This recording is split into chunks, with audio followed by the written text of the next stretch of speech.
गुरुर्ब्रह्मा गुरुर्विष्णुः गुरुर्देवो महेश्वरः गुरुः साक्षात् परं ब्रह्मा तस्मै श्री गुरवे नमः। तस्मै श्री गुरवे नमः। सच्चिदानन्दरूपाय विश्वोत्पत्त्यादिहेतवे तापत्रयविनाशाय श्रीकृष्णाय वयं नुमः। श्रीकृष्णाय वयं नुमः। श्रीकृष्णाय वयं नुमः। तो हम देख रहे थे कि कैसे गीता में सारे योग अवेलेबल हैं और कैसे भगवान हमको कैसे पढ़नी है भगवत गीता। अर्जुन बन के नहीं पढ़नी, कृष्ण के जूते पहन के पढ़नी है। क्यों? क्योंकि कृष्ण के जूते पहनेंगे तो हमको ओवरव्यू ऑफ भगवत गीता पता चलेगा। अर्जुन के कपड़े पहनेंगे और या जूते पहनेंगे तो हमको सिर्फ थोड़ी क्लैरिटी होगी, लेकिन मुक्ति प्राप्त नहीं होगी। अर्जुन को मुक्ति प्राप्त नहीं होगी। तो ऐसे तो हमारे में अर्जुन कौन है और कृष्ण कौन है? हमारे अंदर कृष्ण और अर्जुन कौन है? हमारा मन हमारा अर्जुन और हमारी आत्मा हमारा कृष्ण। तो हम अपने आप को ही इंस्ट्रक्शंस दे रहे हैं जब भगवत गीता पढ़ रहे हैं। किसको इंस्ट्रक्शंस दे रहे हैं? मन को। क्यों?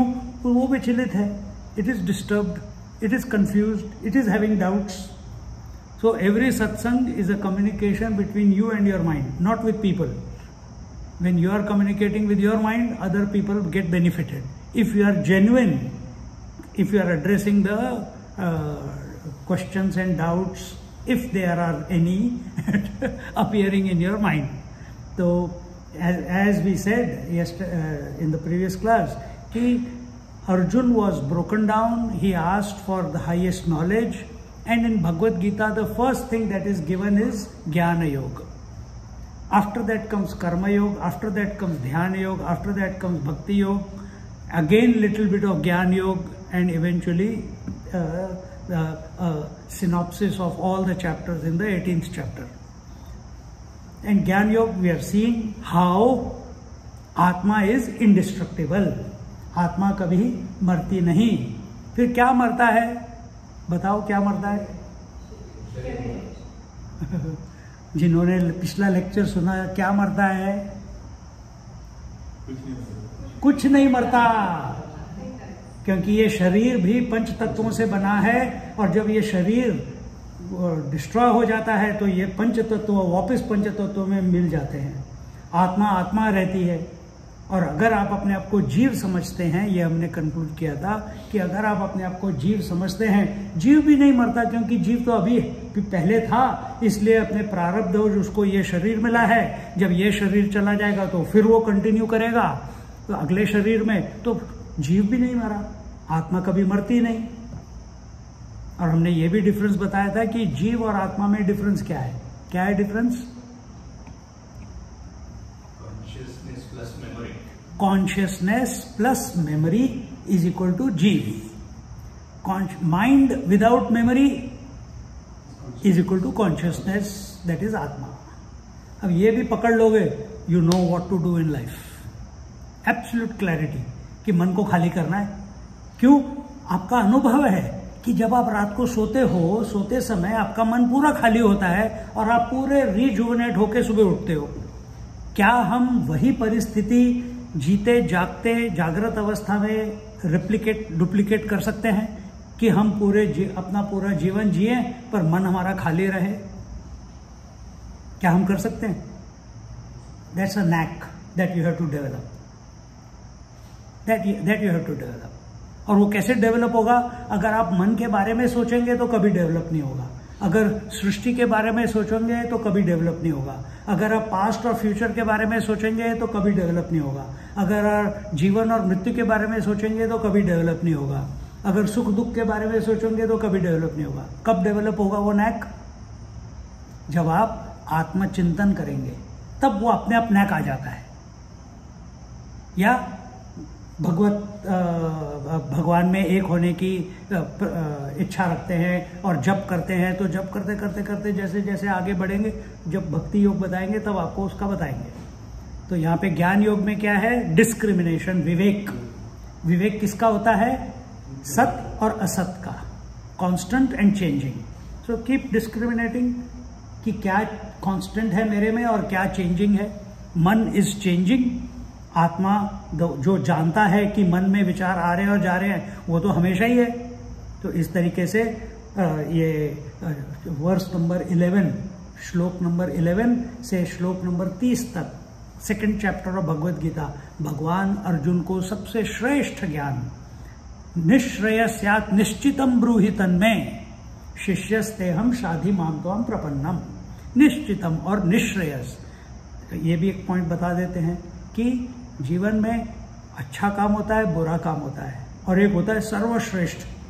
तो shreyas is good, preyas is lower good, and nishreyas is which is beyond good and bad.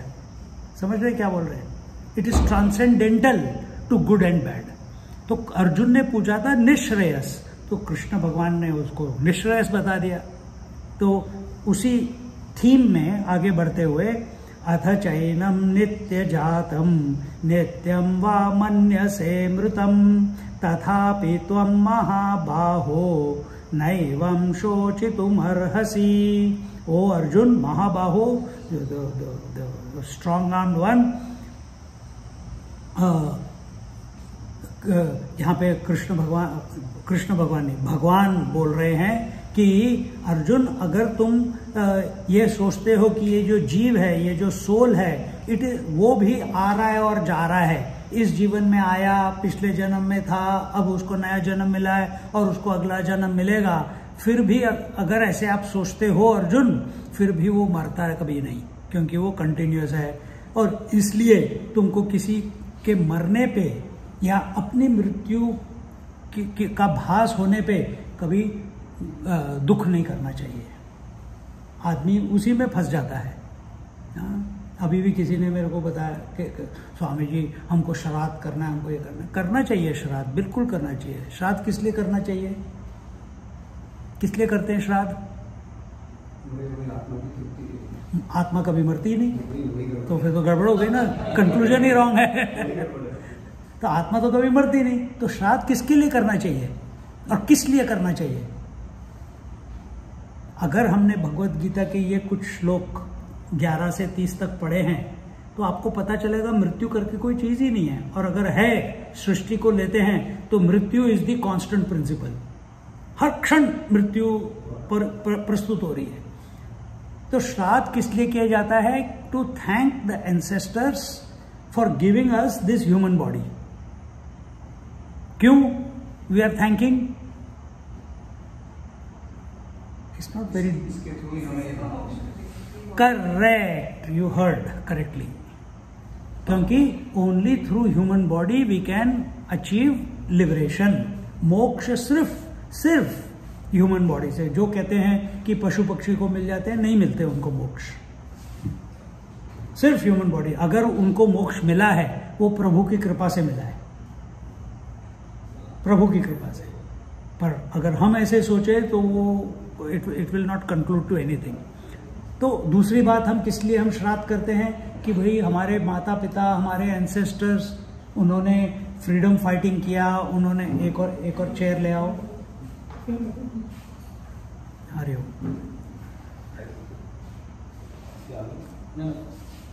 तो उन्होंने they were great people, they were educated people, they सुसंस्कृत people, and I must follow those qualities. जैसे धर्मस्थला में गया था मैं, तो वहाँ पे डॉक्टर हेगड़े है, आप सब जानते होंगे। तो उनको जब मैं मिला, तो उन्होंने मेरे को बोला कि I am only maintaining what my ancestors have left for me. I am only maintaining that. All these 1000 villages around Dharmasthala and that area, they are dependent for education as well as livelihood on him, on the sanstha called the Dharmasthala. And he says, I'm just maintaining, I'm doing my best. As much as I can do, I'm going to do. तो we must also, श्राद्ध क्यों करते हैं? ये याद करने के लिए कि भाई उन्होंने अपना जीवन अच्छा जिया। अभी किसी ने मेरे को बोला, किसने, मुझे भी याद नहीं आ रहा, यहाँ पे तो कोई नहीं है, पर उनके, हाँ अभी मैं जिनके घर पूना में था, तो उनके पिताजी, ही वॉज 92 और 93 years old. I seen him in Pune, in Bangalore, in फिर Pune, and last year I was here in Pune, he was there, and this in February, March he passed away. And what was the son's conclusion of the death? Phone किया जैसी मृत्यु हुई उनकी, यानी in the normal parlance कि उनकी मृत्यु हुई, तो उसने फोन किया, स्वामी जी हमारे डैडी गए। सबसे बड़ी बात मेरे को एक सीख मिली, क्या कि बिस्तर पे लेटे हुए हैं, सांस कम होती जा रही है, शरीर ठंडा होता जा रहा है, और उनके मुंह में राम रक्षा स्तोत्रम चल रहा है, and with the last breath किसी से बात नहीं कर रहे। कई लोग खाना चाहते हैं, कई लोग किसी को मिलना चाहते हैं, कई लोग किसी से बात करना चाहते हैं। इसके पिताजी विद द लास्ट ब्रेथ और till the last breath he was chanting Ram Raksha Stotram, और बोलते बोलते बोलते बीच में ही कहीं श्वास चली गई। इस तरीके से मृत्यु आनी चाहिए। अगर आप मृत्यु कहते हैं है, पर हमारे लिए क्या हो गया, मृत्यु एक इवेंट हो गया जीवन का। हमको ये समझना है, मृत्यु is not an event, it is a constant, that is the nature of the creation. और श्राद्ध इसलिए करते हैं, क्यों याद करना है कि डैडी ऐसे गए थे, तो मेरे को तो एटलीस्ट कुछ तो मैं उसका अपने अनुसरण करूं अपने जीवन में, कि मैं भी अपने को उस तरीके से प्रिपेयर करूं। नहीं तो परेशान होके रिग्रेट्स करके, अभी भी हमारी इच्छाएं पूरी नहीं हुई, वो ये इच्छाओं के बारे में सोचते सोचते मर गए, तो क्या मिलने वाला है? कुछ नहीं मिलने वाला। शांति कहाँ मिली? देखो, तो यहाँ पे ये जो पूरा 11वें श्लोक से लेके 30 श्लोक तक है, यहाँ ये बताया है कि मृत्यु करके कुछ नहीं है, और दूसरा आत्मा कभी मरती नहीं है। और यही हमने अभी पहला प्रश्न पूछा, आत्मा कभी मरती नहीं है। जीव, consciousness plus memory, that also never dies because it was there before, it is there now, and it will continue to go on in the next life. And body also मरती नहीं है, क्यों? सारे पंचतत्व मिल जाते हैं, फिर से वो पंचतत्व एट अप्रोप्रिएट टाइम फिर से मिलके एक शरीर क्रिएट कर देते हैं। तो इन दिस मैनर यहाँ पे बोला गया है कि you should not grieve over anyone's death. फिर नेक्स्ट श्लोक बताते हैं, जातस्य हि ध्रुवो मृत्युः ध्रुवं जन्म मृतस्य च तस्माद् परिहार्येऽर्थे न त्वं शोचितुमर्हसि। तो यहाँ पे टॉपिक थोड़ा सा डेथ का ही है, लेकिन बोल रहे हैं क्या, जाते से ध्रुव मृत्यु, जो पैदा हुआ है वो जरूर मरेगा। That which has come in to existence will go out of existence. अगर ये टेबल आई है, ये एक दिन it will go back to dust. ये शरीर आया, it will go back to dust. आजकल तो मोबाइल वगैरह सब ऑलरेडी एक्सपायरी डेट के साथ ही आते हैं। After a few years they stop functioning or start giving trouble. So anything that has come into existence or has been created, that must die, and that which is dead will now looking at beings, that which has become dead will again take a rebirth. This is a phenomena that is continuously going on, and therefore one must not grieve over what is going to happen in life. You are going to die, I am going to die. Everything in this life that you know or don't know is going to go out of existence. Going out of existence, we have given it a term called death. तस्माद परिहार्यर्थे न त्वं शोचितुमर्हसि। उसके बारे में ज्यादा चिंता मत करो, शोचितुमर्हसि। हमारा इसी पे अब मेरा क्या होगा, मेरे फैमिली चली गई, मेरे डैडी मम्मी का हाथ मेरे ऊपर से चला गया। अरे जब थे तब तो कभी उनकी सुनी नहीं, और जब चले गए तो कह रहे हो कि हाथ चला गया सर के ऊपर से। तो इस तरीके से come to correct conclusion of who you are. अव्यक्तादीनि भूतानि व्यक्तमध्यानि भारत अव्यक्तनिधनान्येव तत्र का परिदेवना. ओ अर्जुन, सारे जीव before they came into existence, that is you, me and everyone, we were imperceptible. Nobody can see them. Can you see anyone? Do you know that this child was there before? Do you know? Did your parents know कि ये जीव मेरे पास आने वाला है कि ये लड़का होगा या लड़की होगी? आजकल बॉडी पॉइंट ऑफ व्यू से आ जाता है, पर किस टाइप का जीव होगा महात्मा लोग बता देते हैं, भगवान भी बता सकते हैं, लेकिन आम आदमी को नहीं पता है. तो यहाँ पे बोलते हैं कि all souls are imperceptible, unknowable before they come into existence, and also after death nobody can see them. तो आप जो मरने के बाद लोगों को आप देख रहे हो अपने कमरे में, जो जिसकी मृत्यु हुई उसको देख रहे हो, क्या है वो सब? It is projection of your mind. It is projection of your mind because of your attachment to them. So, पहले वो थे नहीं, दिखे नहीं, बाद में वो दिखेंगे नहीं, और बर्थ और डेथ के बीच में आपको दिख रहे हैं, और उसको हमने सच मान लिया है और परेशान हो रहे हैं पूरी जिंदगी भर. मैं हर बार क्योंकि ज्ञान का मार्ग चल रहा है, तो इस पे मैं एक हमेशा ये पॉइंट लेके आता हूं कि हम how do we perceive everything in this world. What is this? This is a, who knows this? I know this is a table. And third statement, I am not the table. Correct? This is your conclusion of everything. This is money. I know this is money. I am not money. This is camera. I know this is camera. I am not camera. This is the resort. I know this is the resort. I am not the resort. Correct? Everything in creation you go through unknowingly. You are going through these three statements in your mind. This is, I know this is, ये है, मैं जानता हूं कि ये है, और ये मैं नहीं हूं. पर जब ये पॉइंट हम अपने शरीर पे आ जाते हैं, क्योंकि हमको तो पूरी सृष्टि दिख रही है ना, दिख रही है, सुन रही है, टेस्ट हो रहे हैं, पंचेंद्रियों से हम इंटरेक्ट कर रहे हैं, तो जब हम शरीर पे आते हैं तो क्या कंक्लूजन होना चाहिए? This is a body. I know this is a body. That is your experience right now. What should be the conclusion? I am not the body. पर यहां आने के बाद rules of engagement change. I am the body. और सारा drama शुरू हो जाता है. देखो, तो ये भी ये पॉइंट क्यों बताया मैंने? सोचो इसके बारे में. नहीं तो बॉडी बॉडी बॉडी लगे रहोगे जिंदगी भर और कभी फ्री नहीं हो पाओगे. आत्म तत्व, आत्म साक्षात्कार चाहिए, भगवत साक्षात्कार चाहिए, आत्मा में विलीन होना है, समाधि में बैठना है, तो उसके लिए बेसिक रिक्वायरमेंट है कि बॉडी से डिसआइडेंटिफिकेशन होना चाहिए.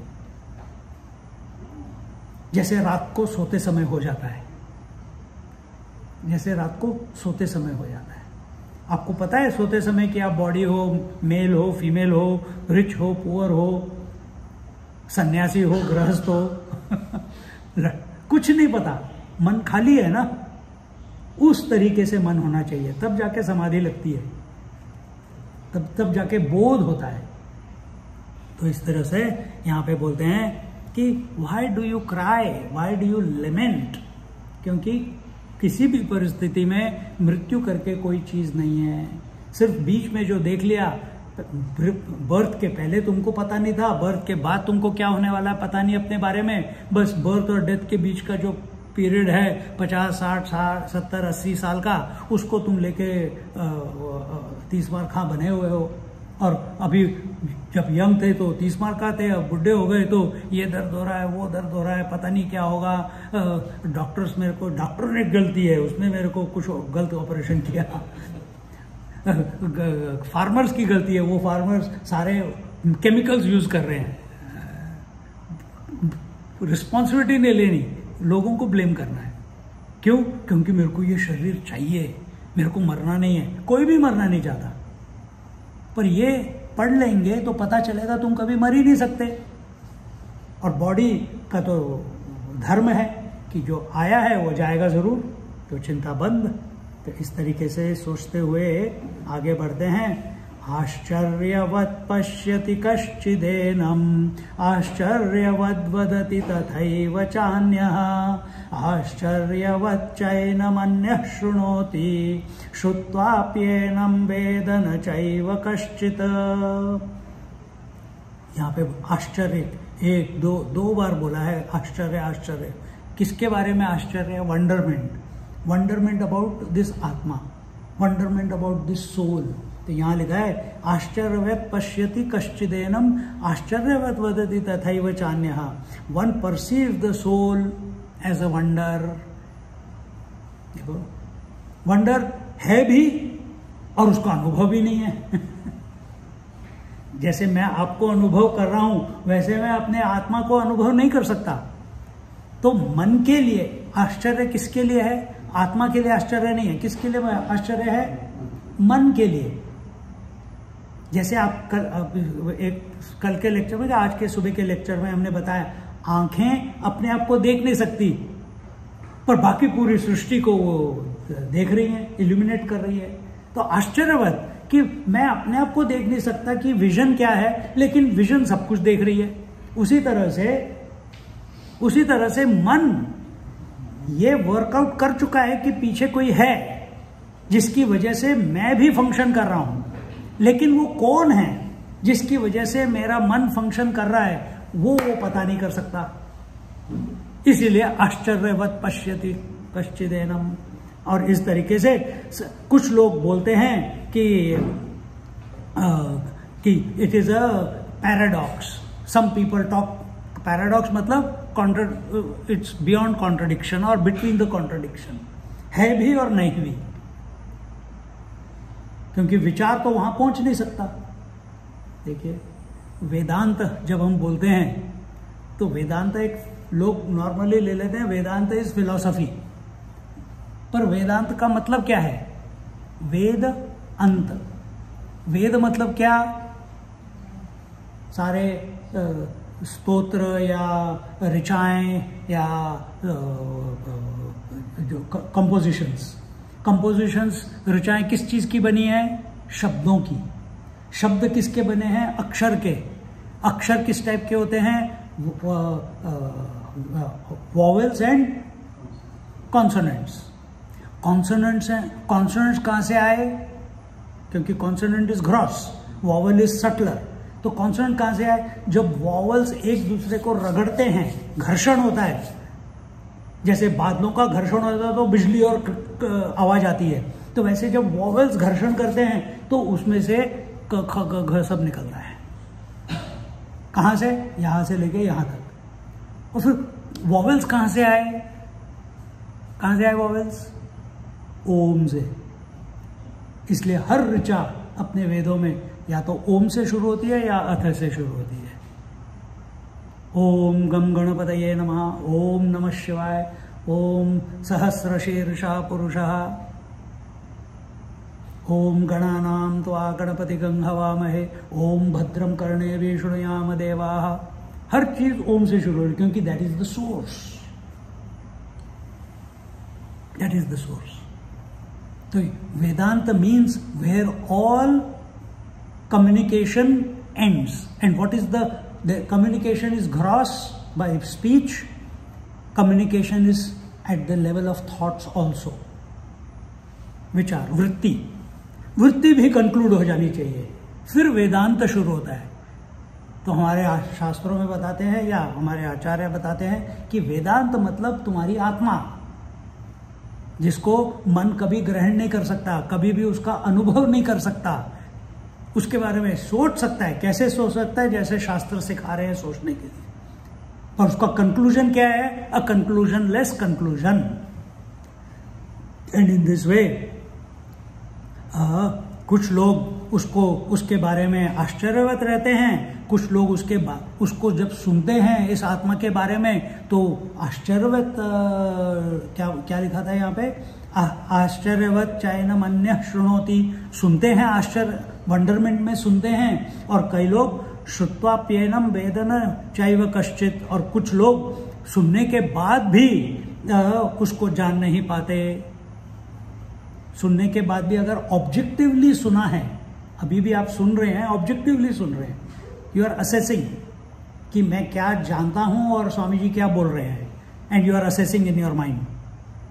या फिर बाप रे इतना करना पड़ेगा, जो नहीं जान सकते उसको मेरे को जानना है, स्वामी जी को ही करने दो।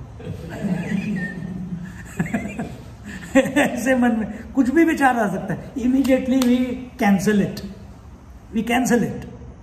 तो यहाँ पे तो कुछ लोग सुनते हैं फिर भी उसका अनुसरण या उसको डायरेक्टली रियलाइज नहीं कर पाते, क्योंकि मन स्थिर नहीं है। ये भी एक रीजन हो सकता है, हर समय भटकता रहता है इधर उधर। इस तरीके से बोलते हुए ये लास्ट 2-3 वर्सेस हैं अभी ज्ञान योग में। देहि नित्यमवध्योयम देहे सर्वस्य भारत तस्मात् सर्वाणि भूतानि न त्वं शोचितुमर्हसि। अब ये जो श्लोक है, हाँ 4-5 बोल रहा हूँ, 30वें पे पहुंच गए। This is the concluding verse. और 11 पे शुरू किया था श्री भगवान वाचा, यहाँ पे आके कंक्लूड हो रहा है। क्या है? ओ Arjun, Bharat is the name for Arjun. Bharat मतलब क्या? अपने देश का भी नाम भारत है। क्या है भारत का मतलब? लोग हिंदुस्तान बोलते हैं, हिंदुस्तान नहीं है, भारत है। मतलब क्या? हमने तो सोचा था कि वो जो एक राजा भरत थे जिसकी स्टोरी हमने सुबह बताई थी, उनके नाम पे इस देश का नाम भारत पड़ा। हो सकता है, पर भारत का मतलब क्या? एक्सप्लेन। प्रकाश के जो रथ है। रथ मतलब समझते हो? रमा हुआ है, इंटॉक्सिकेटेड है, इन्वॉल्व है। किसमें? भा मतलब क्या? एफल्जेंस। एफल्जेंस कैसी? जैसे सूर्य की एफल्जेंस है, वैसे ही देयर इज अनदर ग्रेटर सूर्य, उसको आत्मा बोलते हैं, जो उस रोशनी में, अब उसको लाइट में ढूंढते रहना अंदर जाके, नहीं तो क्या कहते हैं, रेड ऑरेंज ग्रीन मिल जाएगा, व्हाइट वाला लाइट रह जाएगा। तो वो देश, वो क्षेत्र, और वो जरूरी नहीं कि सिर्फ इंडिया है, कहीं पे भी, सिर्फ पृथ्वी पे नहीं, कहीं पे भी पूरे यूनिवर्स में जहां पे जो कोई भी इस प्रकाश रूपी आत्मा के बारे में रमा हुआ है, रथ है, वो क्षेत्र भारत प्रदेश है। तो पहले पूरी पृथ्वी भारत प्रदेश कही जाती थी, रामायण में दिखा हुआ है। फिर धीरे धीरे धीरे छोटी होते गई 1947 में और छोटी हो गई। चाइना पूरी कोशिश कर रहा और छोटी करने के लिए पर दैट इज ऑल पॉलिटिकल। पर आजकल कितने, ऑस्ट्रेलिया में, अमेरिका में, वेस्टर्न कंट्रीज में, रशिया में, कितने सारे लोग आत्मचिंतन कर रहे हैं। कितने लोग आत्मचिंतन कर रहे हैं? सब when a certain amount of people are reveling in the Atma or contemplating on the Atma, that क्षेत्र becomes divine। जैसे अभी हम कौन सी मंदिर गए थे? अभी हम जोगेश्वरी मंदिर गए, वहां पे जाके एकदम प्रसन्नता हो गई। आप रमन महर्षि चले जाओ, एकदम से प्रसन्नता, मन एकदम शांत हो जाता है। हम हर साल कैलाश जाते हैं, वहां पे जाके एकदम से मन शांत हो जाता है। लोग हमको बोलते हैं हाँ इसलिए होता है क्योंकि वहां पे ऑक्सीजन कम है। वो भी हो सकता है, लेकिन पर जैसी यात्रा शुरू होती है मन शांत हो जाता है, सिर्फ मन में प्रभु का चिंतन। आपको भी पता होगा, कई घरों में जाते हो तो एकदम मन विचलित हो जाता है, यहाँ पे कुछ गड़बड़ है, फटाफट खा किस चाय पी के निकल पड़ो यहाँ से। कई कई क्षेत्रों में आप जाते हो तो you feel very uncomfortable, there is an eerie calm कि यहाँ पे कुछ ठीक नहीं है। पर कई जगह जाते हो आपको एकदम यू फील एट होम। तो ये क्यों? क्योंकि वहां पे इस टाइप की कि तो जैसे कई मंदिरों में आपको लगता है कि ये मंदिर बहुत ही शांत है, बहुत ही अच्छी आभा है, यहाँ पे वाइब्रेशंस अच्छी हैं। क्यों? या तो क्षेत्र की वजह से होगा, या फिर वहां का जो पंडित है वो बहुत अच्छी पूजा करता है भाव के साथ, इसलिए उस मूर्ति में से प्राण प्रतिष्ठा अच्छी तरह से हुई है और वो रोज उधर पूजा कर रहा है भाव के साथ, आत्मत्वेन। तो इसलिए आपको जब जाते हो तो आपको भी आनंद आता है। तो इस तरीके से यहाँ पे आखिरी श्लोक में बोल रहे हैं, देहि नित्यम अवध्योयम देहे सर्वस्य भारत तस्मात् सर्वाणि भूतानि न त्वं शोचितुमर्हसि। ओ भरत, भरता या भारत, ओ Bharat, Arjun, the soul residing in all the bodies can never be slain। कोई भी किसी को कभी मार नहीं सकता, कोई भी किसी को कभी नहीं मार सकता, कोई कभी किसी को अब्यूज नहीं कर सकता। कल आज सुबह एग्जाम्पल दिया था मुंच आदि शंकराचार्य और वो चांडाल का। किसको बोल रहा है? शरीर को बोल रहा है। And therefore you should not grieve. Arjun की प्रॉब्लम क्या थी कि मैं गुरु द्रोणाचार्य को मार दूंगा तो मेरे को पाप चढ़ेगा, मैं भीष्माचार्य को मार दूंगा तो मुझे पाप चढ़ेगा, मैं कृपाचार्य को मार दूंगा तो मुझे पाप चढ़ेगा, मैं सारे अपने भाइयों को मारूंगा तो मुझे पाप चढ़ेगा। वो पाप से डर रहा था, वो पाप से डर था। आज का एग्जाम्पल है, क्या है वो? विंसू। तो नायक जी ने बोला ये विंसू है। मैंने कहा तो यहाँ पे आप जानवरों को ऐसे छोड़ देते हो? जो नहीं, इसको छोड़ देंगे तो ये किसी की जान लेके ही आएगा। उसको वहीं पे मार दिया without wasting any time. Photo के लिए टाइम छोड़ा टू प्रूव कि हमने एक को, पर उसको छोड़ा नहीं। क्यों? क्योंकि अगर वो किसी को काट लेता है तो वो मनुष्य बचेगा नहीं। तो इसी तरह से यहाँ पे अर्जुन को इस बात का डर है कि मैं इन सबको मारूंगा तो मेरे को नरक मिलेगा, मैं पाप कर रहा हूँ। और भगवान ने पहले ही उसको, पहले ये 11 श्लोक से 30 श्लोक तक कितने हो गए? 20 के करीब हो गए। उसको बोला कि तू कभी ना किसी को मार सकता है ना कोई मर सकता है। तो ये तो तू क्वेश्चन अपने दिमाग में से निकाल ले, क्योंकि तू आत्मस्वरूप है। सिर्फ तू नहीं, हर एक कोई आत्मस्वरूप है। अब इससे बड़ी सीख किसको दी जा सकती है? पर अर्जुन रहा अर्जुन, वो तो विषाद में था। एंड बिकॉज ऑफ दैट विषाद इतना कुछ सुना और सब कुछ उसके सर के ऊपर से निकल गया। Bouncers, one after every verse, 20 bouncers, points उसको मिल रहे हैं। जब बाउंसर जाता है तो वाइड मिलता है, रन मिलता है तुम्हें, लेकिन तुमने कुछ रन बनाया नहीं। उसी तरह से बाउंसर मारा अर्जुन वहां पे खड़ा है। उसको अच्छा, अर्जुन की वजह से हमारे को इतने अच्छे अच्छे शब्द कृष्ण भगवान के मुख से सुनने को मिले। अर्जुन को वो क्रेडिट जा रहा है, लेकिन उसने कुछ किया ही नहीं। वो अभी भी जैसा कंफ्यूज था वैसे ही कंफ्यूज्ड है। तो इसके बाद बोलते हैं क्या, कौन सा वर्ष है,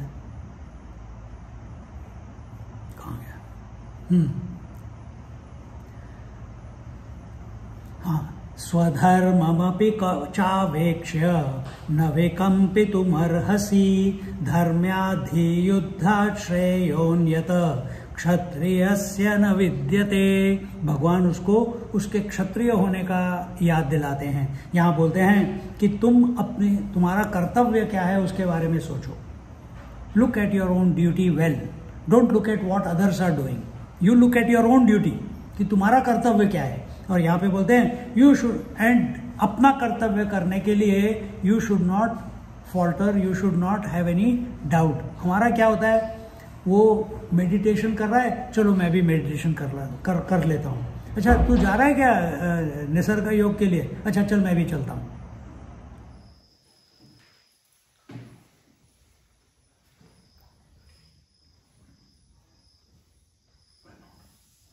ऐसे ही दो पंडित थे, हाँ पंडित ही बोल लो। तो एक पंडित था, वो रोज, शायद मैंने लंदन में ये एग्जाम्पल दिया था स्टोरी का, तो वो मेडिटेट कर रहा था और मेडिटेट करने से उसको भगवान ने बहुत कुछ दे दिया। क्यों? क्योंकि वो भगवान के ऊपर धारणा करता था और मन खाली रखता था, तो उसके भगवान की कृपा थी। मैं तो ये नहीं बोलता कि प्रारब्ध था या पुण्य उसने किया, मैं कहता हूँ हमेशा कि प्रभु की कृपा थी, प्रभु की कृपा थी। तो उसके साथ वाला देखता है कि ये तो दिन पे दिन इसके पास समृद्धि आती जा रही है और मैं अभी गरीब का गरीब। तो उसने एक दिन पूछा तू क्या करता है? कहता मैं भगवान का नाम लेता हूँ और ध्यान में बैठता हूँ। कहता मेरे को करने देगा, मैं कर सकता हूँ? कहता हाँ तू भी कर सकता है। देयर वाज नो कि इसको बताऊंगा तो मैं कम हो जाऊंगा, ऐसे कुछ नहीं। उसको भी सिखा दिया, वो भी बैठने लगा। वो देखता है कि ये 1 घंटा बैठता है तो मैं भी 1 घंटा बैठूंगा, ये सुबह 4 बजे उठता है तो मैं भी 4 बजे उठूंगा। करते करते इसके घर में भी समृद्धि आ गई, पैसा आ गया, खाना पीना आ गया, लोग आके देने लगे। धीरे धीरे धीरे धीरे धीरे इसका कंपटीशन, दूसरे वाले का कंपटीशन बढ़ता रहा। एक दिन दोनों ऐसे ध्यान में बैठे हुए थे कि नारद जी आ गए। नारद जी का नारायण नारायण। हाँ भाई, पहले वाले से पूछा कि तुम्हें क्या चाहिए? कहते हैं मुझे भगवत प्राप्ति चाहिए, मेरे को भगवान नारायण में लीन हो जाना है। फिर दूसरे को पूछा तुझे क्या चाहिए? इसने सोचा पहले वाले ने ऐसे मांगा है तो that must be the right thing to ask, क्योंकि वो तो कॉपी करता था ना, कॉपी पेस्ट। तो उसने कहा जो इसने मांगा वही मेरे को चाहिए। क्या? भगवान में लीन होना है। तो नारद मुनि कहा था मैं तो इसका आंसर दे नहीं सकता, मैं जब अगली बार आऊंगा यहाँ से नारायण भगवान से पूछ के फिर मैं तुम्हें बताऊंगा। ठीक है। फिर कुछ सालों के बाद वो आया और नारायण नारायण नारायण करते हुए उन दोनों के सामने आके खड़ा हुआ। तो बड़ा जो पहले वाला ओरिजिनल मेडिटेटर है, पंडित है, वो देखता है, उसकी आंखों से आंसू निकलने लगते हैं कि भाई नारद मुनि आ गए, मतलब अभी आंसर आ ही गया, नहीं तो नारद मुनि नहीं आते। कहते हैं आदेश, नारायण भगवान, नारद मुनि कहते हैं मुझे आदेश मिला है तुम्हें बताने का कि जितने इस बरगद पेड़ के पत्ते हैं उतने जन्म के बाद तुम्हें मुक्ति मिलेगी। जितने इस बरगद वटवृक्ष के ऊपर पत्ते हैं उतने जन्मों के बाद आपको मुक्ति मिलेगी। और जो पहला वाला पंडित था, जैसे उसने ये सुना वो तो भोर विभोर कि अरे बाप रे, उत्तर मिल गया। क्योंकि पेड़ के ऊपर तो लिमिटेड नंबर ऑफ लीव्स होंगे ना, इनफाइनाइट तो नहीं होते, कि इतने जन्मों के बाद किसको पता है। उसको एकदम लीन हो गया, वहीं नारायण नारायण नारायण करते उसकी समाधि लग गई।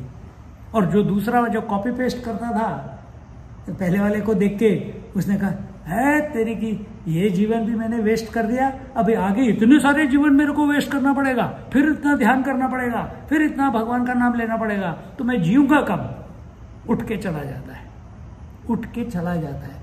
और इसका भाव इतना तीव्र था नारायण भगवान के प्रति कि नारायण भगवान उसके सारे जन्म माफ कर देते हैं और उसी समय आके उसको मुक्ति दे देते हैं, वैकुंठ ले जाते हैं। देखो, ऐसी अपनी तैयारी रहनी चाहिए। नहीं तो सुबह हमने भरत की स्टोरी बताई थी, राजा भरत की, उन्होंने भी गलती कर दी, हिरण में फंस गए थे। हाँ? तो यहाँ पे बोलते हैं कि आपका क्या कर्तव्य है, कि उसने देखो कैसे अपने माँ बाप का ख्याल कर रहा है, तुम अपना कर्तव्य देखो ना। तो अंडर द सर्कमस्टांसेस तुम क्या कर सकते हो, and be do it guilt free. दूसरों को कॉपी मत करो। यहाँ पे ये स्टोरी हमने इसलिए बताई, दूसरों को कॉपी मत करो। You live your truth, you live your conviction, you do your duty. हमारे को क्या है, हमको करना तो है जो कुछ भी हमको करना है जीवन में, लेकिन हमको वो करना है जो हमें अच्छा लगता है, हमें वो नहीं करना है जो करना चाहिए। आजकल के नई पीढ़ी में यही प्रॉब्लम है, I want to do what I like. पर शास्त्र ये नहीं बोलते कि you do what you like, शास्त्र बोलते हैं you love what is required to be done, you love what is required to be done. इसलिए जॉब से जॉब घूमते रहते हैं और फिर कभी भी सेटिस्फैक्शन जीवन में मिलता ही नहीं है, क्योंकि तुम भटक रहे हो, तुम उसमें क्या कहते हैं सेटिस्फैक्शन ढूंढ रहे हो जो टेम्पररी है। इसके प्रति विपरीत अगर every moment I am whatever I have to do, अगर खाना बना रहा है इतना टेस्टी क्यों बन रहा है, सब प्रेम से बना रहे हैं। आज हम वापिस आ रहे थे देवराई से, तो all the ladies who work here and other houses here सब झुंड बना के चल रहे थे और such a big smile on their faces. And Nayak ji से देखो ये चीज आपको सिटी में नहीं दिखेगी। मैंने कहा हाँ, हम तो एक लिफ्ट में 4 लोग होते हैं तो दूसरे लोग उनको गुदगुदी करो तो भी नहीं हंसते, यूं करके खड़े रहते हैं, पता नहीं कौन आ गया दाढ़ी वाला। और ये बिंदास वहां पे जाते जाते नमस्कार, जाते जाते एक big smile, clear eyes, unreasonable happiness, because this is no agenda. हमारा हर समय एजेंडा रहता है सिटी में। तो do what you have to, we must do what we, not what we like, but we must love और like what we have to do in life.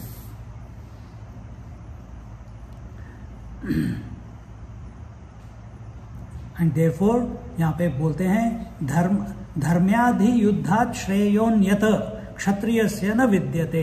There is nothing greater for a kshatriya to do what is required to be done. And what is required to be done by a kshatriya when he is in a battlefield? To fight the enemy, not the war. Enemy. And what is Arjuna when the शंख सब बच चुके हैं, बिगुल बच चुकी है? What was the job of Arjun? To fight the enemy. But instead of seeing the enemy, who is he seeing? My grandfather, my teacher, my acharya, my brothers. And therefore the personality breakdown, the identity crisis happened for Arjuna. तो यहाँ पे अर्जुन को ये नहीं बोल रहे कि तू जाके लड़, ये बोल रहे हैं कि क्षत्रिय का ये जो धर्म है वो तुम पालन करो। और क्षत्रिय का धर्म तो he is preparing his whole life to be effective in a war, when a war breaks. और अभी तुम वॉर के बीच में हो और तुम निकबकुब बन के बैठे हुए हो, अपंग बन के बैठे हुए। वो तो रथ पे बैठा हुआ था। तो अपने धर्म का पालन करो। यदृच्छया चोपपन्नम स्वर्गद्वारम अपावृतम सुखिन क्षत्रिया पार्थ लभन्ते युद्धमीदृशम। वो क्षत्रिय बहुत लकी हैं। कौन लकी हैं? पार्थ, जिनको ये अपॉर्चुनिटी मिलती है कि वो लड़ते लड़ते अपने देश के लिए, सिर्फ देश के लिए नहीं, धर्म के लिए लड़ते लड़ते अपने जीवन न्यौछावर कर दें। वो हमेशा वो देर फोरगॉन कंक्लूजन कि वो स्वर्ग ही जाएंगे। तो अर्जुन का क्या प्रॉब्लम था कि मैं इतने लोगों को, भाइयों को, अंकल को, सबको मारूंगा तो मेरे को नरक जाना पड़ेगा। अपने गुरु को मारूंगा तो नरक जाना पड़ेगा, अपने ग्रैंडफादर को मारूंगा तो नरक जाना पड़ेगा, अपने आचार्य को मारूंगा तो नरक जाना पड़ेगा, इतनी औरतों को मैं विधवा करूंगा तो मेरे को नरक जाना पड़ेगा। Wrong thinking. तो यहां पे कृष्ण भगवान बोल रहे हैं that Kshatriya is a lucky Kshatriya, जिसको धर्म युद्ध में अपने प्राण न्यौछावर करने पड़े या लेने पड़े, धर्म के लिए, अपनी इच्छा के लिए नहीं। And war becomes a open gateway for a kshatriya to go to heavens. अथ चेत्वमिमं धर्म्यं संग्रामं न करिष्यसि ततः स्वधर्मं कीर्तिं च हित्वा पापमवाप्स्यसि। अगर तुम इस धर्म युद्ध में पार्ट नहीं लोगे और तुम अगर इस धर्म युद्ध से अपने आप को पीछे हटाते हो, कहते हो कि मैं अपने गांडीव को नहीं उठाऊंगा, मैं बैठा रहूंगा, that was the conclusion of Arjun. तो यहाँ पे भगवान इज टेलिंग हिम दैट तुम्हारा whatever honour is going to come, whatever name you have gained in the society among the, because Arjun had never lost a war in his life, और अगर पांडव की तरफ अर्जुन नहीं है तो they would have certainly lost the war. So that Arjun with his Gandiv is a force to reckon with. All the youth of that time used to look up to be like Arjun. That is the name and fame that he has. Bhagwan is telling that you will have to forfeit that honor if you don't fight this conclusive war of your life. सबसे बड़ी बात यह भी है कि अर्जुन ने अभी तक अपने जीवन में कभी भी कोई लड़ाई हारी नहीं है, कभी भी। So when you keep being successful without any hiccups, without any challenges, without any downturn, without any obstacles, तो एक एरोगेंस आ जाता है, और वही अर्जुन के पास आ गया था। और वो एरोगेंस से जब कृष्ण को बोलता है टेक माय चैरियट, मैं देखना चाहता हूं कौन लड़ने के लिए आए, भगवान कहते हैं अभी बताता हूं कौन लड़ने के लिए आए। और उसको इन तीनों के द्रोणाचार्य, भीष्माचार्य और कृपाचार्य के सामने जाके खड़ा कर देते हैं। And there is a breakup of personality. आपको पता होगा कि नहीं पता होगा, बट हम बता देते हैं आपको। ये लड़ाई जो शुरू हुई, ये भगवत गीता जो हम पढ़ रहे हैं या हम सुन रहे हैं, ये संजय ने धृतराष्ट्र को 10वें दिन बताई। और लड़ाई के पहले, एक दिन पहले, एक रात पहले, धृतराष्ट्र ने बहुत बड़ी चाल चली। उसने संजय को भेजा पांडव कैंप में, क्योंकि पहले कृष्ण गए थे। कृष्ण ने कहा मेरे को 5 गांव दे दो, लड़ाई नहीं होगी। उन्होंने दिया नहीं। और अब जब धृतराष्ट्र को पता है, उसके पास सिर्फ एक ही मोहरा है, क्या? भीष्माचार्य, जो who can die by his own will. पर फिर भी he wants to take, doesn't want to leave any chances. तो वो संजय को भेजता है पांडव के कैंप में रात को। एंड जितने भी आर्ग्यूमेंट्स अर्जुन ने बताए पहले विषाद योग वाले चैप्टर में, फर्स्ट चैप्टर में, कि ये रीजंस है मेरे को लड़ना नहीं है, वो सब रीजन संजय ने धृतराष्ट्र की तरफ से बताए और कहा कि पांडवों तुम तो इतने इंटेलिजेंट हो, तुमको सोचना चाहिए इन चीजों के बारे में, इसलिए तुम लड़ो मत, दुर्योधन को राजा बनने दो और तुम कहीं और चले जाओ।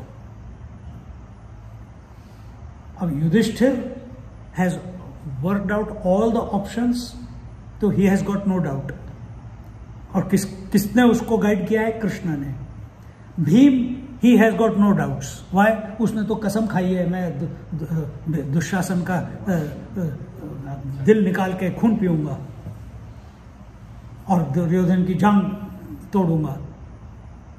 तो ये दोनों तो गए, इन्होंने, दे आर वेरी क्लियर कि लड़ाई होगी। नकुल सहदेव का एक रूल है, which should be our rule, जो थारी राय सो हमारी राय, मंत्र में आया था ना। तो जो हमारे युधिष्ठिर दादा बोलेंगे वही हम चुपचाप फॉलो करेंगे। तो वो दोनों भी क्लियर है। बीच में लटका कौन? अर्जुन अर्जुन लटका, द मिडिल चाइल्ड सिंड्रोम। तो ये अर्जुन, तो सब तो क्लियर थे, लेकिन जब संजय ने ये आर्ग्यूमेंट्स दिए, अर्जुन ने कहीं सुना, और इससे पहले कि युधिष्ठिर, भीम, अर्जुन ये सब कुछ बोलते, कुछ भी बोलते, immediately he knows Arjun will say something. और जैसे ही अर्जुन बोलने के लिए ही वॉज शफलिंग, कृष्ण बोलते हैं युधिष्ठिर, मैं तो, तुम तो सब मेरे को मानते हो ना, मैं अगर कुछ बोलूं तो वो माना जाएगा। युधिष्ठिर कहता है ठीक है। And before Arjun could say anything, Krishna भगवान संजय को बोलते हैं, कहते हैं दीज आर्ग्यूमेंट्स के लिए ये बहुत लेट हो गया है, पहले सोचना चाहिए था, अभी तुम जाओ उसको। पर अर्जुन उन शब्दों को पकड़ लेता है, और वही शब्द विषाद योग बन के कुरुक्षेत्र में जब द्रोणाचार्य, भीष्माचार्य और कृपाचार्य को देखता है, तो वही शब्द, it is not his thinking, it is the borrowed thinking of from Sanjay and who was directed by Dhritarashtra. तो वो words he is repeating and आत्मसात किया हुआ है।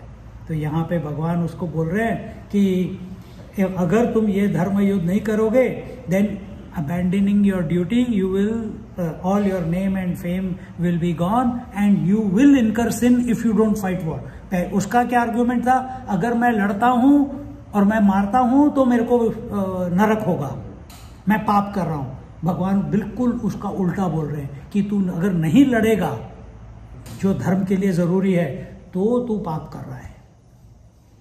इस तरीके से बोलते हुए फिर वही उसी उसमें बोल रहे हैं एंड कि बाकी सब तेरे को रोल मॉडल समझते हैं, एक्सेट्रा एक्सेट्रा। उसके बाद भगवान यहाँ पे आते हैं, हाँ यहाँ पे आते हैं कि बोलते हैं, हतो वा प्राप्स्यसि स्वर्गम जित्वा वा भोक्ष्यसे महीम तस्माद् उत्तिष्ठ कौन्तेय युद्धाय कृतनिश्चयः। युद्धाय कृतनिश्चयः, you have to make the decision, I am not going to make a decision. निश्चय, be convinced to fight the war. Why यहाँ पे बोलते हैं, उसके पहले बोलते हैं तस्माद् उत्तिष्ठ कौन्तेय, therefore get up. Why therefore, यहाँ हतो वा प्राप्स्यसि स्वर्गम जित्वा वा भोक्ष्यसे महीम। बोलते हैं if you fight this war and if you die, you are certainly to gain heaven, and if you win you will be the king of the whole earth, because there is no other more powerful army than Kaurava at that time. तो अगर मर गया धर्म युद्ध करते हुए तो तेरे को स्वर्ग मिलेगा, और अगर तू जिंदा रहा तो तेरे को पूरे पृथ्वी का राज मिलेगा।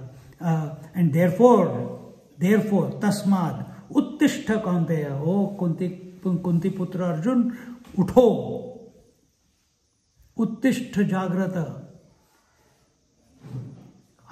आता है ना अपने विवेकानंद जी का मंत्र, उत्तिष्ठ जागृत प्राप्य वरान निबोधत। उठो and be ready to fight, and this fight is not only when war comes, every moment। कल सुबह कितने बजे है योगा? 6 बजे? नहीं, 7 बजे कर दो ना। उत्तिष्ठ जागृत प्राप्य वरान। थोड़ा और ठंड ज्यादा है इसलिए थोड़ा लेट हो गए। नहीं, हर क्षण हमारे को वो क्या कहते हैं, we must be ready, because this life is nothing but a war. And what is the war? यहाँ पे अभी अगले मंत्र में बताते हैं, सुख दुखे समे कृत्वा लाभालाभौ जया जयौ ततो युद्धाय युद्धस्व नैवं पापमवाप्स्यसि। What is this war? This war is all the opposite stimuli is coming to you. हमारी प्रॉब्लम क्या है जब गर्मी होती है तो हमको ठंड चाहिए, जब ठंड होती है तो हमको गर्मी चाहिए, जब बारिश होती है तो बारिश नहीं चाहिए, जब बारिश नहीं होती तो हमको बारिश चाहिए। देखो सिटी में क्या होता है आजकल के कई घरों में मैं देखता हूँ, इतना कूलर लगा के बैठ जाते हैं, इतना, इट्स नॉट हेल्दी। हीटर में इतना हीट, इन मेलबर्न इतने स्टूडेंट्स आते हैं वहां पे, तो they are not use to that type of cold and heat. Melbourne में 20-25 डिग्री का फ्लक्चुएशन एक दिन में हो जाता है, एक दिन में। हाँ, सुबह हीटर चल रहा है, दोपहर में कूलर चल रहा है, रात को फिर हीटर चल रहा है। अरे यार, तुमको बीमार होने की रेसिपी चाहिए तो ये करो। तो यहाँ पे बोलते हैं कि जीवन एक संघर्ष है, ऐसे बोलते हैं ना। पर उससे बड़ा संघर्ष कहाँ है? अपने मन में संघर्ष चल रहा है, हम अपने आप से संघर्ष कर रहे हैं। तो यहाँ पे क्या, अगर तुम क्षत्रिय हो, अगर तुम उत्तिष्ठ जागृत, तो तुमको उठो और ये युद्ध में तैयार हो जाओ। और कैसे युद्ध में तैयार होना है? कि मैं अच्छा हूं वो बुरे हैं, ऐसे नहीं। कि मैं जीतूंगा उनको हराऊंगा, ऐसे नहीं। क्या बोलते हैं? सुख दुख समे कृत्वा, सुख दुख में सम रहो, बी इन द मिडल। सुख से खुश ना हो, दुख से दुखी ना हो। फिर लाभालाभौ समे कृत्वा, लाभ हो तो एक्साइटेड मत हो, अलाभ हो मतलब हानि हो तो डिप्रेस्ड मत हो। फिर क्या करो? बीच में रहो, क्योंकि ये भी आ रहे हैं, ये भी जा रहे हैं। आज बीमारी है, कल नहीं होगी, दवाई ले लो, हेडेक चला गया। अभी भूख लग रही है, अरे बाप रे, मम्मी को खाना दे दो, खाना दो, खाना आ गया, भूख चली गई। फिर थोड़ी देर बाद फिर भूख लगेगी, फिर जिंदगी भर रोते ही रहोगे क्या? खाना चाहिए, खाना चाहिए, खाना चाहिए। तो वॉच द टोटल स्कीम। तो यहां पे बोलते हैं सम रहो। सम means equanimity. Equanimity means in Buddhism they say remain mindful. पर हम कहेंगे समय कृत्वा की don't get influenced by sukh, don't get influenced by dukh, don't get influenced by labh, don't get influenced by hani, don't get जया जयो समय कृत्वा, don't get influenced by victory, don't get influenced by defeat. जैसे केनोपनिषद में आता है, सारे भगवान असुरों को हरा के इंद्र एंड हिज दैवी टीम हरा के वापस आते हैं। यार वरुण भगवान, वरुण देवता, तूने देखा मैंने कैसे उसको मारा? अग्नि देवता बोल रहे हैं, वरुण तूने मारा, तूने देखा नहीं मैंने कैसे इतने सारे लोगों को एक ही बारी में ड्राउन कर दिया?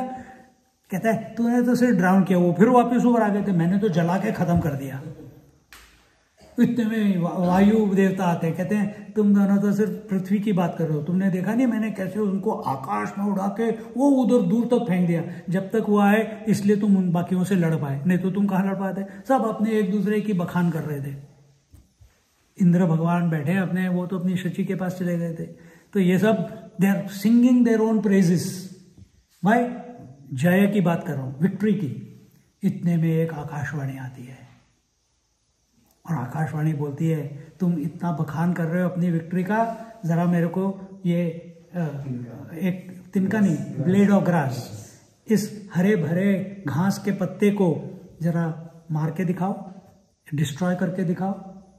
ये सोचते हैं अच्छा ये कौन चैलेंज करने वाला है, कोई असुर तो नहीं दिख रहा, आवाज तो बड़ी अच्छी अच्छी थी और सब डिस्कस करते हैं। फिर एक एक करके जाते हैं, तो वरुण भगवान जाते हैं, गीला करते हैं, शावर करते हैं, होस पाइप लगाते हैं, कुछ नहीं होता, कुछ नहीं होता। फिर अग्नि देवता जाते हैं, दावा अग्नि, इतनी भयंकर अग्नि, पर वो हरा भरा पत्ता वैसा का वैसा ही। फिर वायु देवता जाते हैं, उसको सुखाने की कोशिश करते हैं, लेकिन वो सूखता नहीं। फिर सारे के सारे थक गए अभी पूरी तरह से, यार अभी तो हम इतना एक्साइटेड थे, हम जीत के आए, सारी एनर्जी फुस हो गई अभी। क्यों? क्योंकि ये चैलेंज सामने आ गया। इंद्र के पास जाते हैं, कहते हैं ऐसे ऐसी सिचुएशन है। अच्छा ऐसी सिचुएशन है, ऐसे कौन हो सकता है जो कि ऐसे आके ऐसे चैलेंज दे रहा है? असुर होता तो हमको पता चल जाता, पर असुर तो है नहीं, यक्ष थे। तो ये जाता है, तो he goes not with arrogance, he goes with curiosity as well as shraddha कि some higher power is trying to challenge us. तो वो जाता है, और जैसे ही जाता है, इंद्र मतलब मन, जैसे ही जाता है उसको एक क्षण में, कभी कभी ऐसे लगता है ना, ऐसे लगता है कि अभी ये कोई गया यहां से, या मैंने इसको कहीं देखा हुआ है, ऐसे लगता है। तो जैसे ही जाता है उसको वो यक्ष दिखता है एक माइक्रो सेकेंड के लिए, और उसके बाद गायब हो जाता है, सिर्फ उसको घास दिखती है, वो घास का पत्ता। और उसने कहा नहीं, मैंने कुछ देखा जरूर है, जैसे आप पूछ रहे थे मेरे से बाबा के बारे में,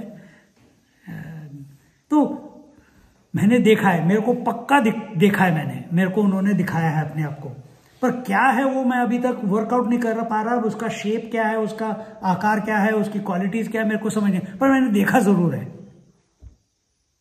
तो ही डज नमस्कार, साष्टांग नमस्कार, और एकाग्रचित होके वो प्रेयर कर, उसमें प्रेयर आती है छोटी सी कि भाई मेरे को रिवील करो कि आप कौन हो। तो वो अब प्रभु परमात्मा तो निर्गुण निराकार है, वो कैसे आके बताएगा कि मैं कौन हूं। तो उमा देवी आती है, और उमा देवी आने के बाद इंद्र को बताती है कि वो निर्गुण निराकार परमात्मा तत्व है जिसने ये घास का पत्ता तुम्हारा अहंकार, तुम लोगों का अहंकार तोड़ने के लिए दिया।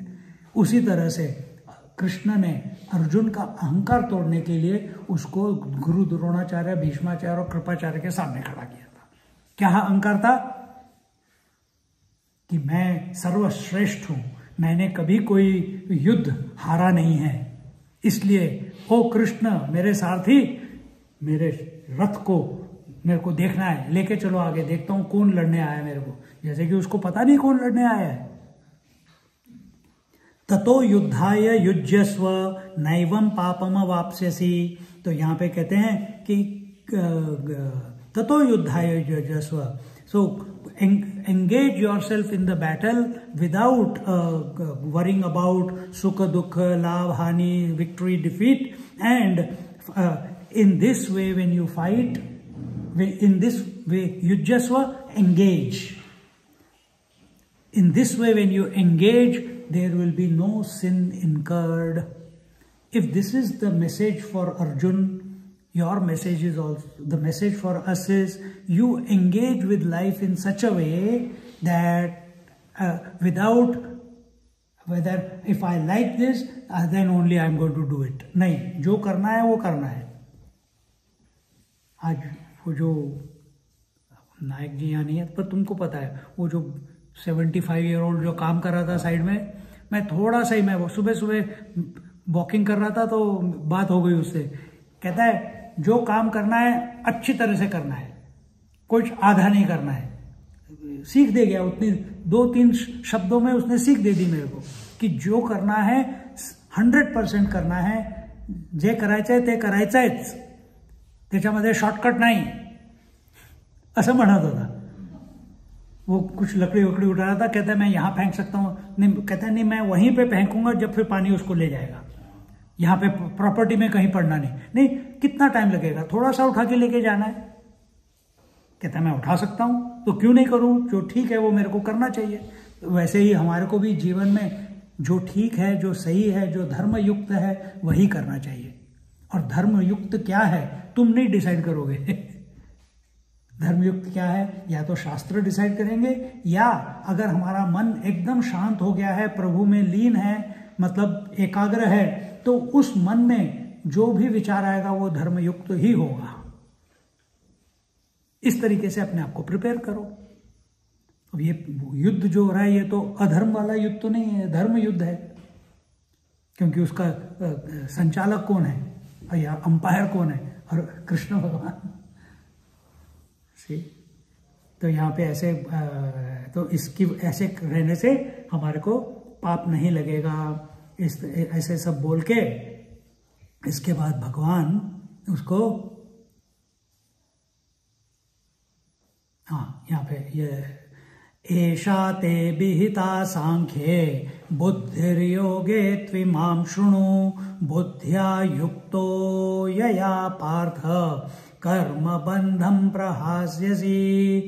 अगले 2 श्लोकों में भगवान को, अर्जुन को भगवान बताते हैं कि मैं तुम्हें समता क्या है इसके बारे में बताता हूं, जो मैंने अभी पहले समय कृत्वा बताया ना, उस वर्ष में बताया, उसके बारे में, और उसकी महिमा क्या है समय कृत्वा की, वो मैं तुम्हें बताता हूं। तो यहाँ पे बताते हैं, ओ अर्जुन, ये जो एटीट्यूड ऑफ माइंड है, मन की जो स्थिति है, I have explain to you समय सुख दुख समय कृत्वा, लाभा लाभो समय कृत्वा, जय जय जय अजय समय कृत्वा। ये मैंने तुम्हें बुद्धि योग पॉइंट ऑफ व्यू से बताया, मतलब ज्ञान योग की पॉइंट ऑफ व्यू से बताया। तो जितना कुछ हमने 11वें श्लोक से अभी तक पढ़ा, ये सब कुछ मैंने तुम्हें ज्ञान योग दिया है, तुम्हें उसके पॉइंट ऑफ व्यू से बताया है। अब मैं तुम्हें कर्म योग के पॉइंट ऑफ व्यू से बताऊंगा, क्योंकि क्या जरूरत है, ज्ञान योग बता दिया, निश्रेयस्या निश्चितम ब्रूहि तन्मे दे दिया, सब बंद खत्म हो जाना चाहिए था।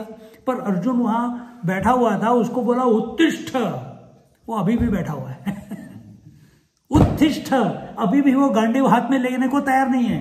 उत्तिष्ठ, उसके शोल्डर्स अभी भी they are sulking, there is no fire in him to get up and fight the war. मतलब क्या हो गया, जितना कुछ बताया था सब उसके सर के ऊपर से निकल गया तो इसलिए भगवान अभी उसके आंखों में देख रहे हैं और उसको बोल, ये तो उठ ही नहीं रहा बंदा, मैं तो इतना बोल रहा हूं इसको, उठ उठ उठ, जो करना है वो कर, पर ये कर नहीं रहा है, कहीं पे अभी इसका मन अटका हुआ है। तो इसलिए यहाँ पे बोलते हैं कि अब मैं तेरे को कर्म योग बताता हूं, क्योंकि ज्ञान योग तो तेरे को समझ नहीं आया, ये नहीं बोल रहे, मैं बोल रहा हूं ये सब। अब मैं तेरे को कर्म योग बताता हूं, और कर्म योग क्या है, कर्म योग is discipline of selfless action, selfless action. और वैसे देखा जाए कर्म योग हम अगर बोलें, अब मैं तुम्हें बताता हूं, तुम कहोगे कि अरे ये तो हमने कभी सोचा ही नहीं, अभी बताते हैं। एंड जब एक बार तुम कर्म योग के बारे में सुन लोगे, तो तुम्हारे अंदर जो शिथिलता है, तुम्हारे अंदर जो विषाद है, तुम्हारे अंदर जो कंफ्यूजन और डाउट है, ये सब तुम्हारे को छोड़ के भाग जाएगा एक बार तुम कर्मयोग के बारे में सुनोगे तो। अब कर्मयोग मतलब क्या, हमारे लिए क्या अंडरस्टैंडिंग है कर्मयोग की, क्या अंडरस्टैंडिंग है? हमारी अंडरस्टैंडिंग है कि हमको अपनी ड्यूटी करनी चाहिए है ना। और पिताजी सोचते हैं मेरी ड्यूटी है मेरी बीवी और बच्चों को संभालना है, पेरेंट्स को संभालना है। माँ की ड्यूटी है कि बच्चों को, पति को और पेरेंट्स को संभालना है। टीचर की ड्यूटी है कि स्टूडेंट को संभालना है। स्टूडेंट की ड्यूटी है कि टीचर को तंग करना है। हाँ, तो हर एक की अपनी अपनी ड्यूटी है, जैसे वो सोचते हैं। पर यहां तो ये नहीं लिखा। तो कर्मयोग क्या है? अभी मैंने बताया, selfless action, discipline of selfless action. जो करेक्ट है वही करना है, किसी को कॉपी नहीं करना है।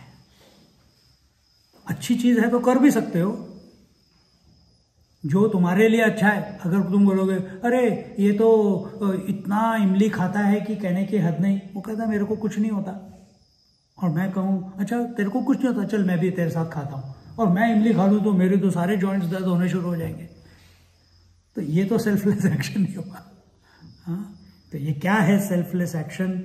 Bye way of which we remove all the shortcomings, all the shackles that appear in our life, and we are able to become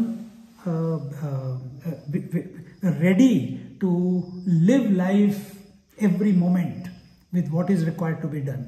तो अब यहाँ से कर्मयोग शुरू होता है, और कर्मयोग अब 2 क्लासेस ज्ञान योग की हो गई, अब 2 क्लासेस कर्मयोग की होंगी, और 2 क्लासेस भक्ति योग। इस कर्मयोग में ध्यान योग भी आ जाएगा। तो कर्म योग किस लिए होता है पहले बताओ? चित्त शुद्धि। कर्मयोग अपनी सिर्फ एक रीजन है कर्मयोग करने का, क्या? अपना अंतःकरण शुद्ध हो जाना चाहिए। बाप रे, हमने कभी ऐसे सोचा ही नहीं, हमको तो पता ही नहीं कि अंतःकरण क्या होता है।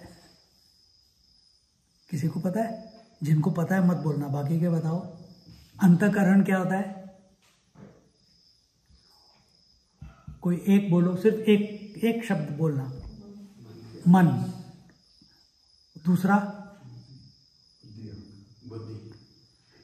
अंतःकरण चतुष्टय बोलते हैं।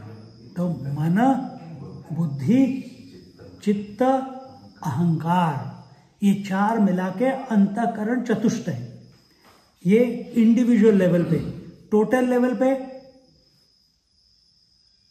अंतःकरण चतुष्टय कौन है? क्या है? ब्रह्मा जी, चार सर के साथ।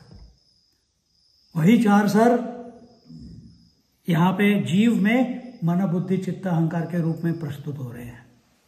तो हमको इन सबको, मन को शुद्ध करना है। मन क्या होता है? इमोशनल। बुद्धि क्या होती है? डिस्क्रिमिनेटिव, कन्विक्शन, डिसीजन, उसको शुद्ध करना है।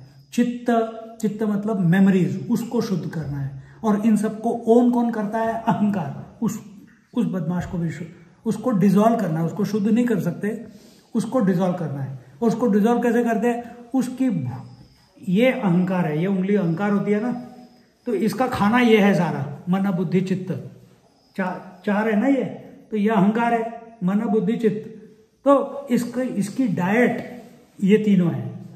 इन तीनों को तुम कम करने लगोगे तो इसको कुछ बचेगा ही नहीं। जब इसको कुछ खाने को बचा नहीं तो ये भी मर जाए, ये वापस अपने सोर्स पे चला जाता है। This is the technology. अब इसके ऊपर भगवान ने 4 चैप्टर दिए हैं। अब वो हम अगले 2 क्लासेस में आपको समझाएंगे। थोड़ा सारा डिटेल में नहीं जाएंगे, but some important points here and there लेके कि क्या स्कीम क्या है। हर एक वक्ता, आचार्य अलग अलग उसमें देखता है। तो हमने जो देखा है हम आपको बता रहे हैं। तो वो अब कल दोपहर 11 बजे, कल 11 बजे विल स्टार्ट कर्म योग। तो दिस वाज ज्ञान योग निरूपण। So with this we conclude for today's lecture. Om Purnamada Purnamidam Purnat Purnamudachyate Purnasya Purnamadaya Purnamevavashishyate. Om Shanti Shanti Shanti. Hari Om. Shri Gurubhyo Namaha. Hari Om. Just sit quietly for a few minutes, a few seconds, few moments.